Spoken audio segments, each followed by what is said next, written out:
مزمل نام کے ایک بھائی سوال پوچھتے ہیں کہ ہمارے یہاں بچے وغیرہ کی جب ختنہ کی جاتی ہے تو اس ختنہ پر مہمانوں کو بلا کر دعوت کی جاتی ہے، تو کیا بچے کی ختنہ پر دعوت کرنا، مہمانوں کو بلا کر کھانا کھلانا، یہ سب ٹھیک ہے؟ شریعت اس بارے میں کیا کہتی ہے؟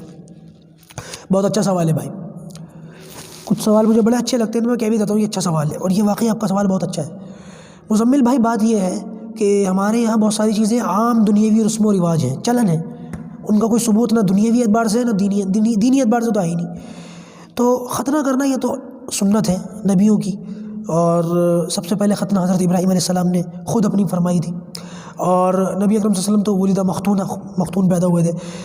تو ہمارے بچوں کے لیے دینی اعتبار سے بھی بڑی جو یہ فطرت کی چیز ہے ختنہ کرنا، اور دنیاوی اعتبار سے بھی بڑے فائدے. سائنٹیفکلی اس کا پروف ہے کہ کینسر ختنہ کا یعنی کہ شرمگاہ کا جو کینسر ہے وہ نہیں ہوتا.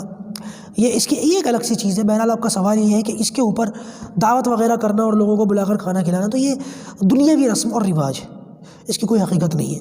بلکہ موطا احمد بن حنبل رحمۃ اللہ علیہ، اس کتاب کے مطالعے سے پتہ چلتا ہے کہ بعض صحابہ کرام کے ہاں اس دعوت کو ناپسندیدہ کیا گیا، کہ زمانہ جاہلیت کے اندر کبھی اس کا چلن رہا ہوگا، بعد میں کر کسی نے کیا تو صحابہ نے اس کو ناپسندیدہ اس پر ناپسندیدگی کا اظہار فرمایا.